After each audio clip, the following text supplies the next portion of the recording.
Next is Doe v. Carey. Good afternoon, Justices. Mark Hathaway on behalf of Appellant.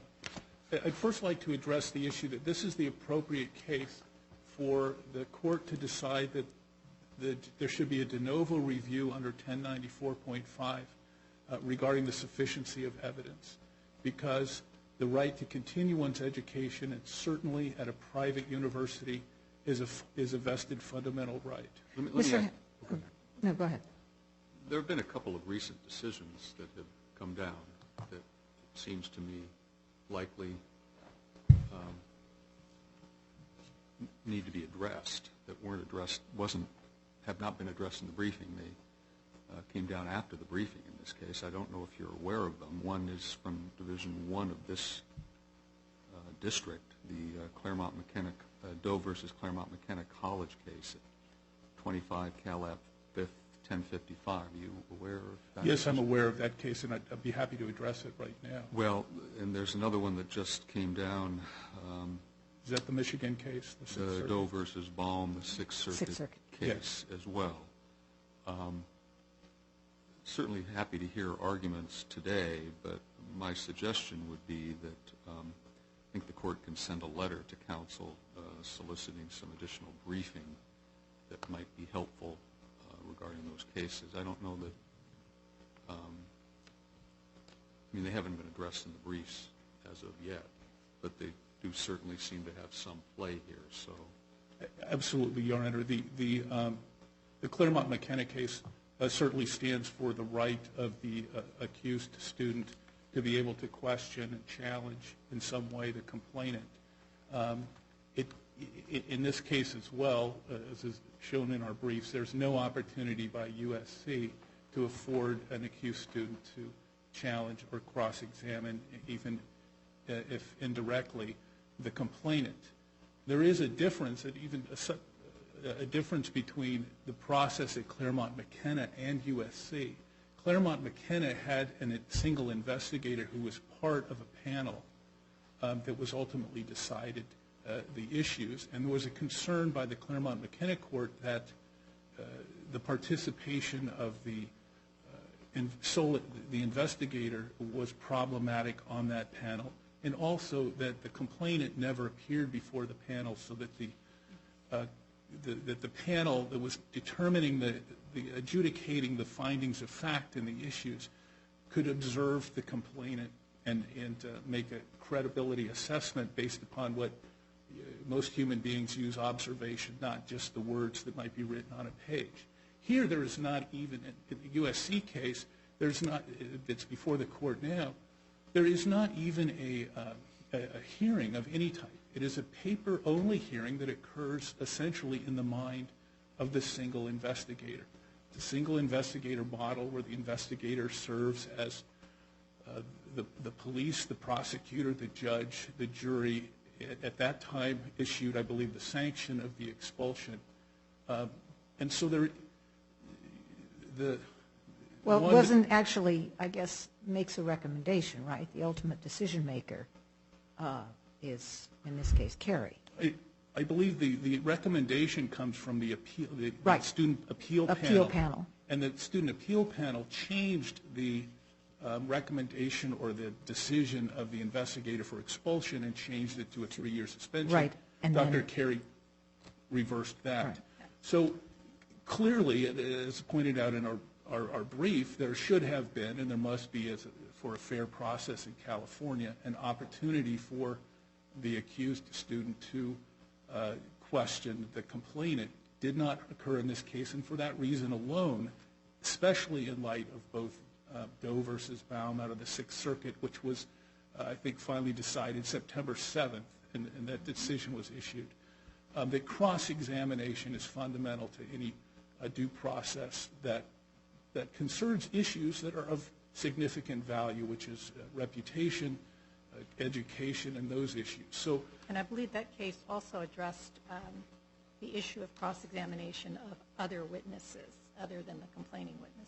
Well, yes, and that could be appropriate in some cases. In California, I don't think that students have the right to cross-examine witnesses, but where credibility is an issue, and Generally, in these types of Title IX sexual misconduct cases, there's two people present. I know in the previous USC case that was before this panel, there were more people present at the time, but typically it's a he said, she said. Are you, so I'm not sure I understood the first sentence of that paragraph. Are you distinguishing between the right to have some form of, and I'll use the term cross-examination or questioning, of the complaining party versus other witnesses? Yes, I believe so, because the issues in Doe versus Regents, the UC San Diego case, specifically addressed that you had to have the right to examine the complainant, because generally that is the sole witness, the sole other witness. Clearly, although I have to say, not to get too much into the woods, but it seems to me in many cases, and in fact this might even be one, it's a little unclear how much the complaining witness would be able to say other than to testify to what she remembered, followed by saying, after that I remember nothing. Obviously, one of the issues for the trier of fact, the decision maker, would be not only the condition she was in, but what Mr. Doe perceived to be her condition. Right? That's relevant. correct. And really, the only people who can address that would be Mr. Doe and arguably other witnesses. I mean, it seems to me there are certainly cases in which testimony of witnesses other than the complaining witness might actually be more critical to the outcome than the complaining witness, because the complaining witness's testimony would be pretty much limited to, after that I don't remember anything. Well, as someone who generally defends students accused at universities in California, I'd welcome the opportunity to have, for all witnesses, or at least where it's critical, to be subject to some form of examination. But then where do you draw the line? I think that the court drew the line in Claremont McKenna and other cases is that you could draw the line at the complainant. I thought, again, as I read your brief, you raised a specific argument that you should have been allowed to see or hear, not you personally necessarily, but your client or some representative, the third-party witnesses, and test their recollection, because the only thing you had in front of you was the investigators' reports, and how did you know that they were accurate? So I took your briefing to suggest that you were arguing as well there was a right to cross-examine adverse witnesses. Am I incorrect that is your position? No, I think we were trying to be consistent with the holding in UC versus Regents, but the law is also clear that the accused has the right to observe and see the witnesses against them. So in this case, there is no such hearing. There's no evidentiary hearing at any time ever. It is only the sole investigator who makes all the findings of fact and the decisions. I guess I want to know what it is you're seeking here. In other words, if this hearing wasn't, again, I understand it was a paper hearing, but if this procedure wasn't violated your client's due process rights, is it because he didn't get to cross-examine the complainant, he didn't get to cross-examine the witnesses, or both, or one or the other? Both, Your Honor. And that was my understanding, too, yes, was that you were seeking a ruling indicating that there should be some way of questioning, even if indirectly, not only the complaining witness, Jane Doe, but the other witnesses who, as Justice Minnell indicated, may have information that's very pertinent to not only the state of the complaining witness, but what the John Doe might have reasonably thought. well, so for instance, there were only a few, well, I think 6 witnesses that testified to some inebriation that Jane. Does that mean yes? Yes, Your Honor. Okay. I answer directly. And that John Doe could have been able to inquire, how were you able to go on to Yogurtland, to Subway, continue to function, buy food, eat food, get back onto campus at, I think, 12:35 or so, get through the guard gate there, not appearing so inebriated as to cause concern to the people minding the entrance to USC at that time. There's a number of questions that could have been asked. Although in fairness, Mr. Hathaway, I have to say, I think we're distinguishing, or perhaps should distinguish, between the ability to test the accuracy or sometimes the credibility of whether it's the witness or the complainants versus argument. The question you just posed would be objected to as argumentative. In other words, the facts are the facts. She was able to go from point A to point B to point C to point D to get back to camp, whatever it was. That's not really a question that even in a court of law you'd be able. How is it you were able to do A, B, C, D, and E? Those aren't really in dispute. That's the kind of argument that you would make to a fact finder in order to convince the fact finder that the complainant was not so clearly disabled because she was able to do all these things. One thing I'm trying to focus on is you made some comment that it's important to be able to confront the person. Is it your view that a hearing must involve the complaining witness being in the same room with the accused? No, I think the Claremont McKenna case sets forth a workable solution for that, but the accused student must be able to observe and see the witnesses against them. And in this case, there's no such opportunity whatsoever. So, yes. What does that get the student? If you're not, you don't have the right to confront. It's not a constitutional confrontation clause issue. If you don't have the right to literally have your accuser sitting there while you eyeball, in this case, her, what is it you're seeking to get? I mean, it would seem to me that one of the problems in these cases, especially when they do tend to arise over circumstances when one person is claiming to have been really no longer conscious or no longer capable of giving consent, is that you're going to be looking at recipient witnesses who are going to be saying they behaved in this way or this way, or I saw them at this hour and they looked fine.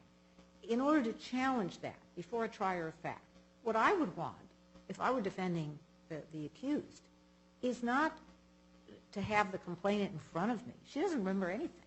What I'd want is to be able to question the other witnesses about exactly what time was it, what did you see, was she speaking, was she unconscious, was she whatever. But I'm not quite sure what due process is achieved by focusing on either the right to confront the complaining witness or to see in video or some other way her testimony. I mean, it may be that that's a good procedure to have, but how does that ultimately advance your client's ability to demonstrate that he is not, in fact, should not be found guilty of these charges? It's part of an opportunity, a full opportunity to present a defense.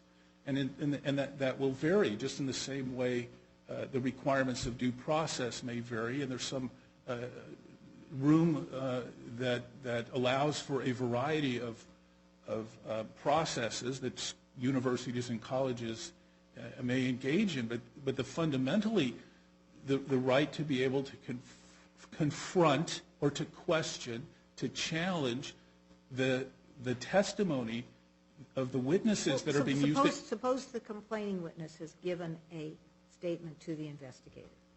Says this is what happened. And that report is given to the accused. There's no way. One is you lose the entire observation of credibility from. Well, it's not his observation of credibility that ultimately counts. It's the fact finder's observation of determination of credibility that counts.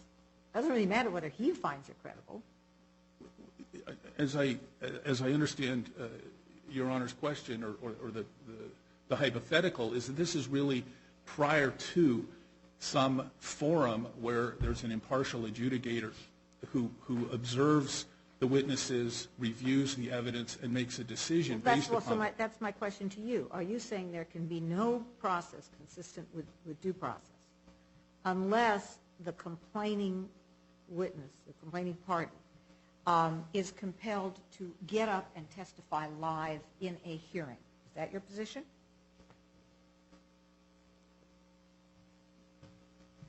Yes. Okay. That there's variations of that live, being on video or other circumstances, as I've pointed out. But you say it's not enough that a person complains that a report is taken by one person or two people or three people. You're saying that before a student can be disciplined on the basis of, let's just use the example of, say, sexual misconduct, unconsented to sexual misconduct, the complaining witness must get up in a forum and testify live in some recorded way that the accused will be able to see. That you think is a bedrock of before a school can discipline a student? It is, Your Honor, where credibility of the complainant and credibility of the parties is an issue, has been But stated. so you're suggesting that no group of people could assess the credibility of a witness on the basis of reports taken by an investigator, even if that witness said, here's what happened, and 6 other recipient witnesses corroborated that. You're saying that if that's what the fact finder had, or panel of fact finders had in front of it, that would violate due process. I believe so in the circumstances of a student facing expulsion and the loss. And denying, and obviously denying. And obviously denying it. But certainly, can I imagine that there are circumstances where there's enough witnesses and their hearsay statements, third-party hearsay statements, are sufficiently reliable enough that some group of individuals could divine among those and determine what actually happened and who is responsible? But that's not what happens.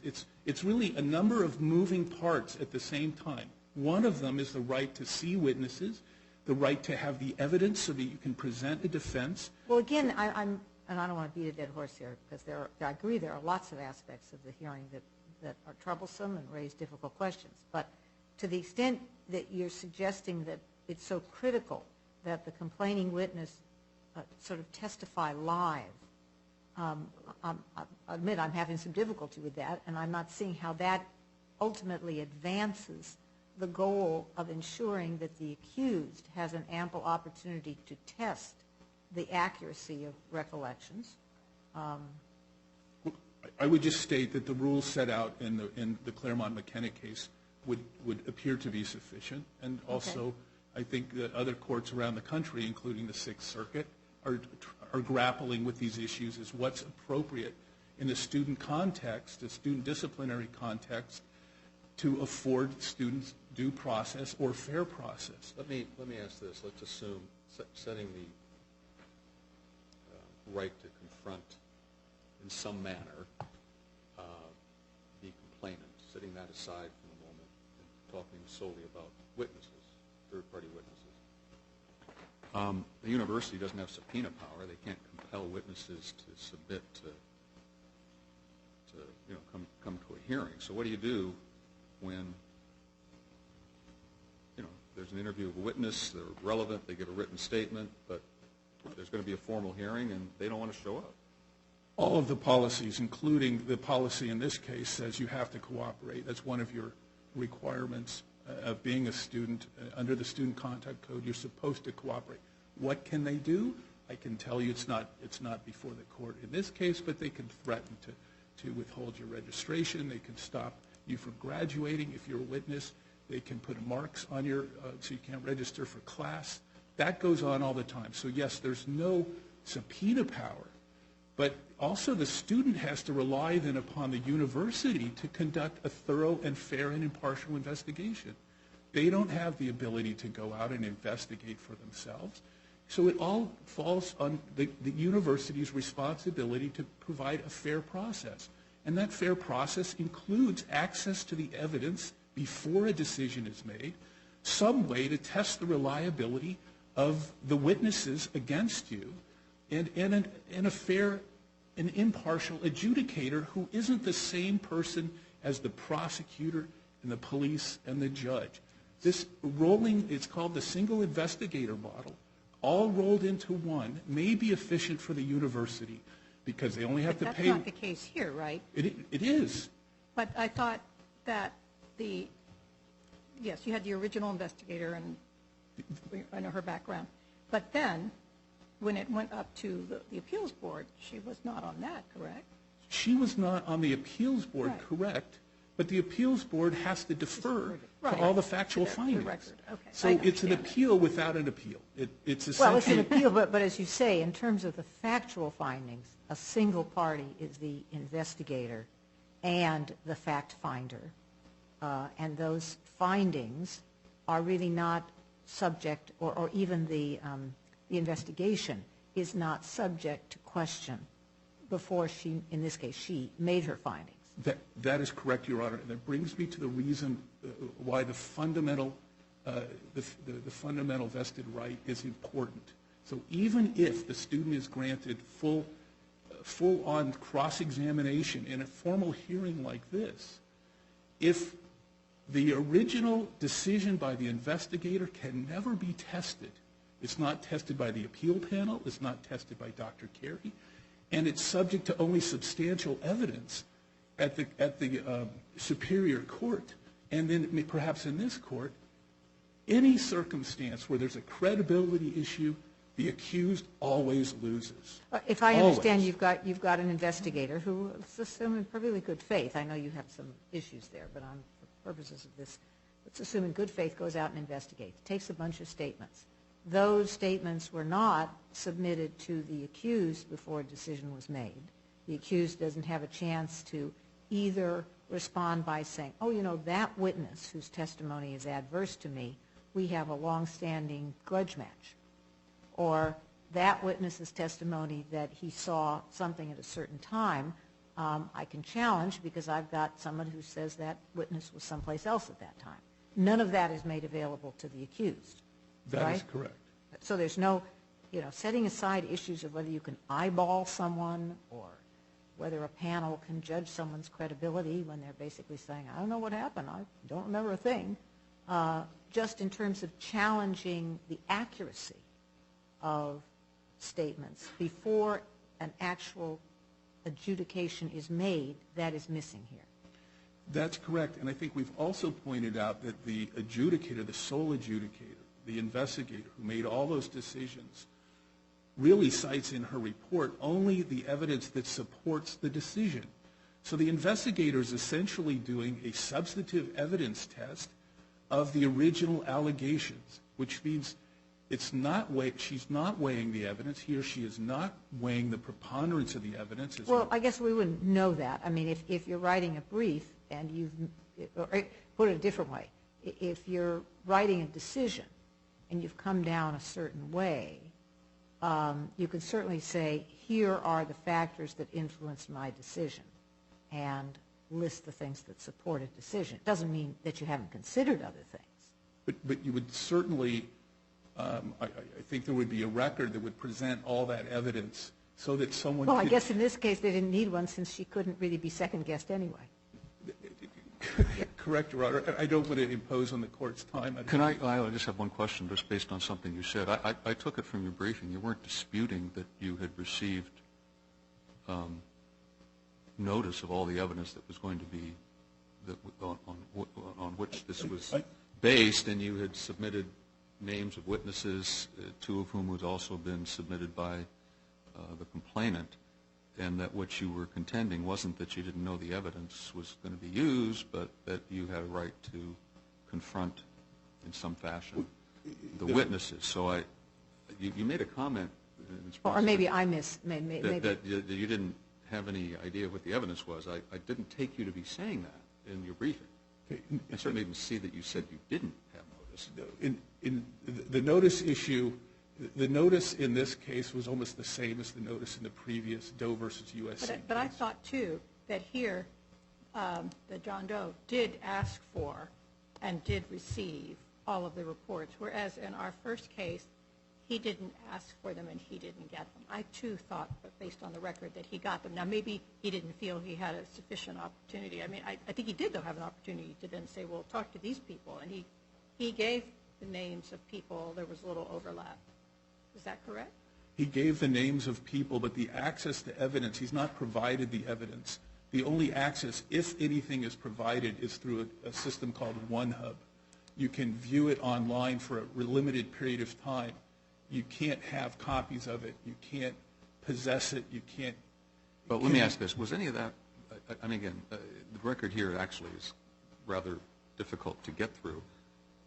I didn't see any of that raised in your briefing, that he didn't have adequate access to the evidence against him, because what I thought you were raising was this whole notion of impartial, there's no impartial decision maker, there's not a hearing, we're not allowed to cross-examine, and when you got to the witnesses, it wasn't that you didn't know who they were, or that you should be entitled to test their written, test the accuracy of the written reports about which, inferentially, you knew. So I don't even know that we have in the record that the terms under which someone is, that access is provided or anything like that. I certainly didn't see any of it raised in the briefing. And you didn't file a reply brief. Their argument was you conceded that you had notice to it all, and there wasn't anything to contradict that. Had notice of it. Well, I think in answer to Justice Minnell's question, did he have everything? He doesn't get the accused student under this process, and I believe it's in the record, I believe it's in a brief, doesn't receive everything until after this final report that's issued.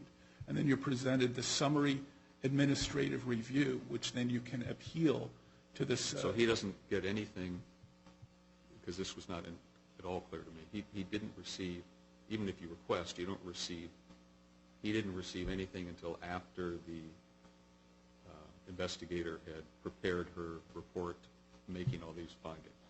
Or is it that he could see it for a limited time but didn't get hard copies? He could see it for limited periods of time. I think the record's clear. He continuously asked for information. Right. He asked for evidence, and there was not provided. I do believe that ultimately at some point the information was made available on OneHub where you can look at it online and not copy it, not download it, not have it. But that is all after the decision, what I'll call the fact finder, the investigator has. I believe the fact finder actually makes the decision after that. I do. So he did receive notice in it being visible to him on computer before the decision was made. Correct. And for instance, the written notice of the charges at the outset was deficient, but at his first meeting he was provided with information so he knew that it was concerning incapacitation. Right. And for instance, incapacitation, I think throughout this there's a conflation between incapacitation and intoxication. And for instance, the adjudicator determines that there were witnesses that observed her being visibly incapacitated. She might have been, Jane Roe may have been visibly intoxicated, but that's a conclusion. And then there's no witnesses at the time, these other witnesses who were there, was a party going on, who said, oh, she is incapacitated. That was all after the fact that determination was made. So there was no one saying she was incapacitated. What you have only is an individual saying, I don't remember what happened, and no way to test that. But if I may, very briefly, the reason why the fundamental vested right is important is because at the superior court level, if it's an unfair trial, it goes back for another trial. Because there's always substantive evidence that's going to support some finding. So what happens is somebody who's going to college, and remember this is supposed to be like a 60-day investigation, it's supposed to be relatively short, because we want to get students on and working and completing their degree. It drags on for a year. Then it's another 2 years in superior court. And at the end of that, they say, oops, There's substantive evidence or substantial evidence that supports the decision, but the process was unfair. Let's go back and do it again. Actually, this is almost 4 years ago now. So what you have is, right now, students in California are stuck with Pomona College and Gupta. The only remedy they have is this writ of mandate process to a Superior Court judge. And if that judge cannot test the evidence de novo, then all you're going to have is unfair process after unfair process, and it'll go back again and again because there's no limit now.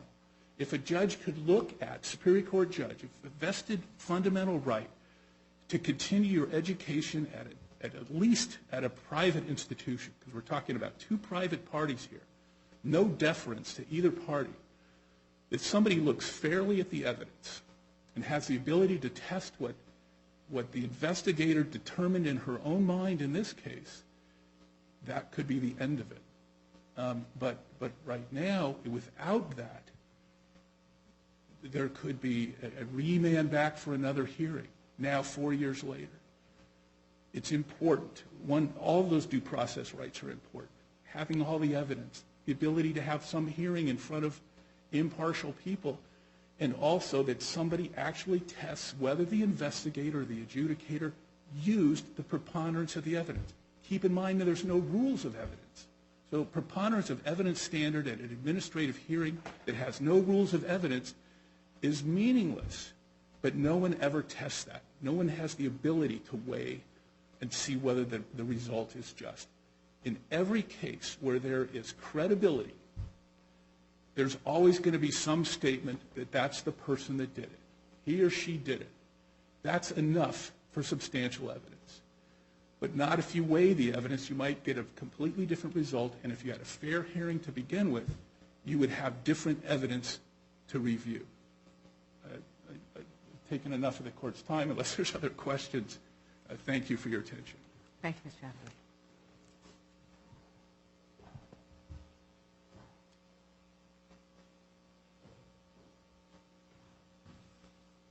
Good afternoon. Cassidy Davenport on behalf of Dr. Carey and USC. A lot of these issues were brought up for the first time today, so I apologize to the panel, but I'm not prepared to discuss the Doe versus Baum decision. I am prepared to discuss Doe versus Claremont McKenna. I do think that we will ask for supplemental briefing on it, so you will certainly have a chance to respond to. Thank you. Weigh in on those. Thank you. I wanted to stress that USC is a private university, and it's in the business of education. It's not a judicial tribunal. These sexual misconduct cases need to be heard and handled expeditiously, efficiently. The only requirements are that USC provides an adequate notice to the accused student, and here there is no dispute that John Doe received adequate notice, and he has to have an opportunity to present his defense. I wanted to clarify how USC's system works. The fact finder is the investigator. Is it in the record here? What you're about to say, yes. Is it in our record somewhere? Yes, and I will cite the page for you, Your Honor. This is at AR 189. The investigator makes findings of fact and comes to a conclusion as to whether or not, by a preponderance of the evidence, there has been a violation of the Student Conduct Code. Right. Okay. The investigator conducts the investigation. Right. In this case, she met with 15 witnesses, some of them on more than one occasion. She assessed their credibility in person. She made all the evidence available to John Doe, who reviewed it twice. She then rendered a decision. Is that by making it available, is that the process Mr. Hathaway was talking about of it being available online? Yes, and in person. And if you, on pages AR 105 is a summary of John Doe's interview with Dr. Ali. And the entire first page captures John Doe reviewing Jane Roe's statement and responding to each of her statements. And then in his second interview, or actually, I should say his first interview, on page AR 59. And that's AR 59 through 63.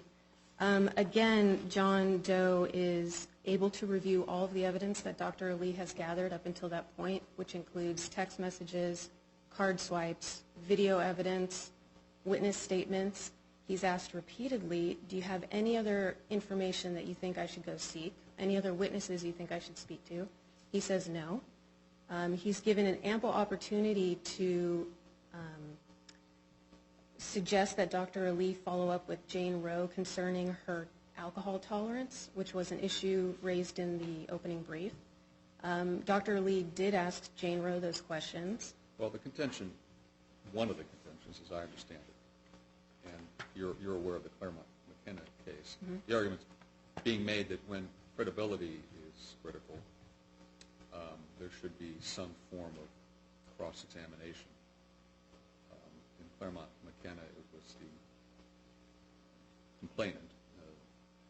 There's also an argument being made that that also includes witnesses if there's a credibility flaw. What's your response to that argument? I think it's very important for me to distinguish Claremont McKenna's procedures with USC's. Dr. Ali was the fact finder and the decision maker. The appeals panel reviewed her findings and made a recommendation to Dr. Carey. Well, the procedures may be different, but due process still would, I mean, if procedures may be different, but the question is it a violation of the due process to not have some procedure where you can have this confrontation in front of the decision maker? Because it's really two parts, I think, to Claremont McKenna, which, speaking for me, seems like a reasonable decision. That first, it's the accused, the John Doe, who's entitled to some process by which he can question Jane Doe. And secondly, they stressed that it's important for the board itself, the finder of fact, and in this case I don't know what it would be because it is a different process, but the finder of fact must have an opportunity also to view the complaining witness, Jane Doe, either, again, in some manner, physically or through video. So it's both. That if there's a board, that the board has to be able to weigh the credibility of both, and then that the accused student have an ability to, in some way, question Jane. But at Claremont McKenna, the board is the fact finder. At USC, Dr. Ali is the only fact finder. She met with the witnesses. She assessed their credibility in person. That's all that's required in the Claremont McKenna case. In that case, there was an investigator who conducted an investigation, then joined a panel of fact finders. Those remaining panel members had not spoken to any witnesses. They were not assessing credibility based on anything other than a report. USC, the only fact finder is Dr. Ali. She met with everybody in person, and she sat down with the witness statements and John Doe and gave him an opportunity to rebut all of their statements. That's the biggest difference between this case and Claremont McKenna. The requirements in Claremont McKenna that there be in-person testimony before the fact finder, that has been met here. The requirement that the accused student be permitted to indirectly question the accuser, that has also been met here. And I pointed out those pages in the administrative record where John Doe was going through Jane Roe's statements and rebutting each of those statements. And you think that's sufficient, that he has a written statement in front of him and he can rebut it or say, why don't you go ask for this now? Absolutely. This is an expedited procedure that is not supposed to resemble a court hearing or a court trial where there are rules of evidence and there's counsel and there's arguments. This is supposed to be a fair procedure whereby John Doe is aware of what he's being accused of. He has an opportunity to see all the evidence against him, and he has an opportunity to comment on it and to offer up additional evidence. All of that was accomplished here. 15 witnesses were interviewed. There was video footage that Dr. Ali was able to discover in which she saw Jane Roe stumbling through a hallway and hitting her head on the ground and having it bounce. None of that is disputed.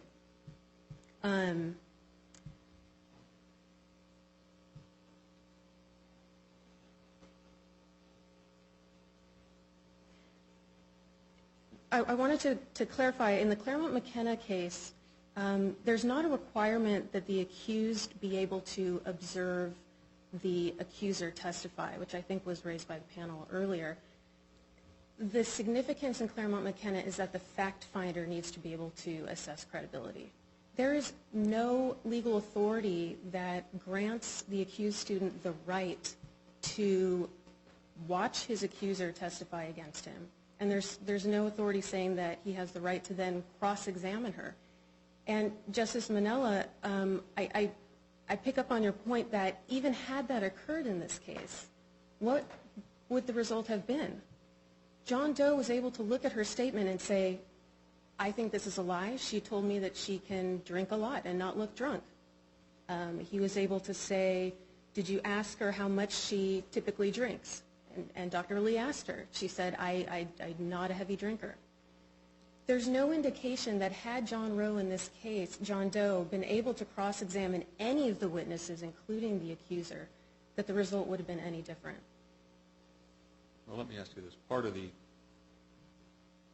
There's really two issues involved in the discipline. One is that she was too intoxicated to give valid consent under the standard applicable under the university conduct code. And the second issue was whether, given that that was true, John Doe reasonably should have known that. So, query, it seems to me there was a dispute between some of the witnesses in describing her, how they perceived her level of intoxication and how she behaved. And even the video, has parts where she's clearly intoxicated. No one disputes she's intoxicated. But also, she's able to, it appears anyway, maintain, if you were, at certain points. So the question I'm really getting to is, if you have a situation where it's what the accused student reasonably should have known, and you have witnesses on both sides of that issue, and somebody needs to make a call, why wouldn't he be entitled to cross-examine the adverse witnesses anyway, those who were saying that she was so intoxicated? It was obvious, not that this is exactly the testimony here, but she was so intoxicated she obviously couldn't have consented, and anybody could have seen that. Why wouldn't he be entitled to cross-examine them insofar as he's got witnesses that would say, oh no, she was fine? Why wouldn't he be entitled to do that? He was entitled to do it indirectly in this case. He reviewed all those statements and pointed out, I think this person's lying. I think you should focus on this person's testimony who said she was fine. But the standard of review... So just so I'm clear, then you don't dispute that in a question, when credibility is key, there's a right to confront and cross-examination. You don't dispute that. Your point is that it occurred here.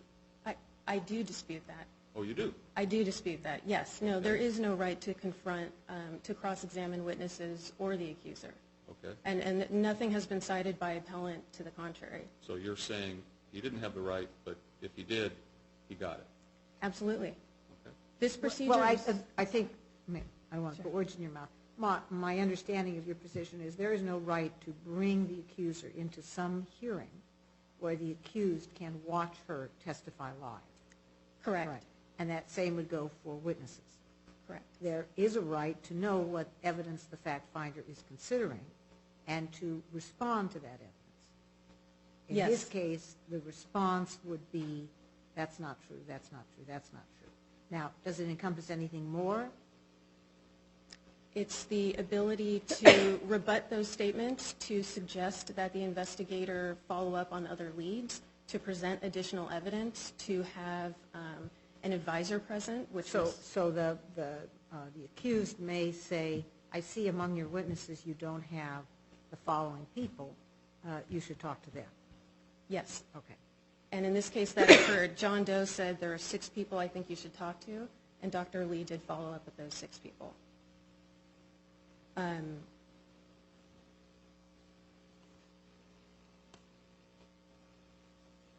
Bear with me. I lost my train of thought.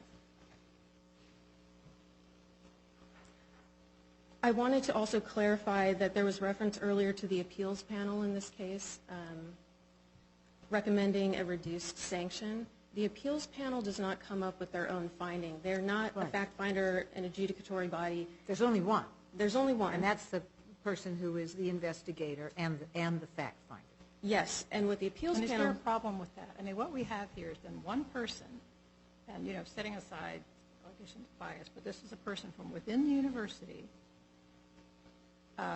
One person is the fact finder, does all the investigations, and then that person is the decision maker. And given the limitations on the appeals board, once that person makes that decision, those facts cannot be questioned, really, cannot be altered. And so it's one person, and if the accused, John Doe, doesn't have a right to like one peremptory where you do a bench trial. So it's one person combining several functions. Is there a problem with that? That this is both the investigator and the really almost ultimate fact finder? No, I don't believe there's a problem with that. And the law is clear that that meets the minimum requirements for a fair procedure. The hearing need not be formal. In fact, in the Doe versus Regents case, I believe the court stated that the procedure need not even be perfect. But again, USC is an educational institution. It's not a judicial tribunal. The rules of evidence don't apply. Peremptories don't apply. This is an expedited procedure whereby an individual meets with people face to face. In this case, John Doe had the opportunity to hear all the evidence. He was recommending follow-up evidence. He was submitting his own evidence. She took all of that into account. It's all in the summary administrative review. She sets forth the evidence that John Doe that he emphasized, frankly, and she discounted it, which she's free to do. But it's not the court's job to reweigh that evidence and to I'm sorry to interrupt, but if I understand your position, it's that in making all sorts of decisions that the university may have to make, many of which affect their students and their rights one way or the other, there is nothing fundamentally unfair about having one person in the role of, in this case, investigating an allegation, gathering evidence, and coming to a conclusion. Correct. On its face, that's correct, and in this case, that's correct. And we haven't heard anything to the contrary. We've heard that Dr. Lee may have been biased because of her prior educational history and academic interests, but the standard is actual bias, and that hasn't been met here. So no, there's no problem with that on a general level, and there's no problem with it here. The truth is, John Doe in this case received a full and fair hearing, and the fact that Dr. Lee's findings are supported by substantial evidence warrants affirmance. Thank you. Thank you. Mr. Hathaway, briefly.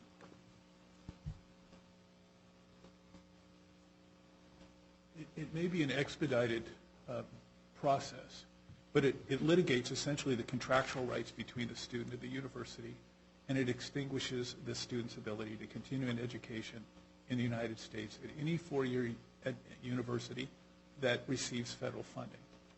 Even private religious organizations that receive no federal funding belong to accreditation agencies that require best practices for Title IX. If you're expelled at one university, it's impossible to get into another university. I think the record shows here just that there was some effort by John Doe to go forward, but it concerns a very significant right. None of us in this room would be here without our education, and that separates us. It's part of becoming a good citizen is getting your education. It is impossible, very difficult to prove actual bias. But when you wrap all those roles, the police, the investigator, the prosecutor, all in one person, you clearly are going to get a different result depending upon who that person is. And then, Right, but don't organizations all the time have to make important decisions which are entrusted, in which basically the the evaluation of evidence and a determination about what that evidence shows is made by a single individual. Yes, but then the recourse for someone who is damaged by that, if the decision is wrong or incorrect or flawed, their recourse is to the courts, and they have the ability to perhaps seek either under an arbitration clause that we heard earlier here today, or to the courts and get a jury trial.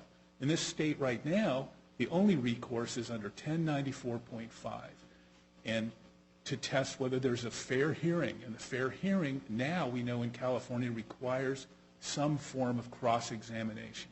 We know that's in the Sixth Circuit. We know out of Claremont-McKenna. We know from Doe versus UC San Diego Regents case, and that there has to be some confrontation to be able to challenge and ask. None of that occurred here. And I think, Justice Collins, your point that combining all these people into one function, there are some holdings and cases that entities can combine those functions, but they're making decisions, I think, Justice Manella, for their own corporation, their own entity, not litigating disputes between two other individuals. USC's policy says that the complainant bears the burden of proving by a preponderance of the evidence. So USC is holding a court between two individuals. Those individuals are entitled to a fair, impartial process where the evidence against somebody can be tested through cross-examination, having the opportunity, a full opportunity to present a defense. Now, are you taking the position that the accused is entitled to have an attorney present? No, there's no right. So without that, the notion of cross-examination per se is a little, that's not a word in English, it's a word in Italian for it. Stona. Go with the It just Italian. sounds, it just doesn't quite mesh. If you're not talking about, there are ways you may challenge, and Ms. Cassidy's argument was, look, John Doe was aware of this evidence, and he had an opportunity to address it, either by saying, that's not true, or I know witnesses who will contradict that, you should talk to those witnesses. If you're talking about cross-examination, it does sound to me like you're contemplating a court procedure. No, and I don't know how John Doe himself, not being a lawyer, is going to cross-examine. You'd be how surprised how accused students, whether it's John Doe or Jane Doe, are articulating and able to effectually defend their rights when given the opportunity. But the UC San Diego case, for instance, that's the type of hearing that occurred there, and there were questions that were asked, and they were not asked directly, and then there were follow-up questions. So it's a very laborious cross-examination. It's not off the cuff. It's not by people who do it all the time. But when somebody answers a question and it raises another question, you can't do that effectively if you're just giving the police officer or the investigator a list of questions to go ask a witness or go ask the accuser, the complainant, in private with no record and nobody viewing what their response is. Do they stop and not speak for 10 seconds or 20 seconds when they're confronted with a question or a conflict in their testimony? There's so much of our court systems built on the observation of individuals and how we test credibility. These are lay people trying to do the best they can, but it requires some observation. It does require a hearing that is not just in the mind of the person conducting it. But it sounds to me, since you're putting such a focus on the ability that we make a big deal of in jury trials, for fact finders to personally witness people testifying, it sounds as though you are advocating or suggesting that the prerequisite is a hearing at which the evidence of any witness must be given orally to a fact finder.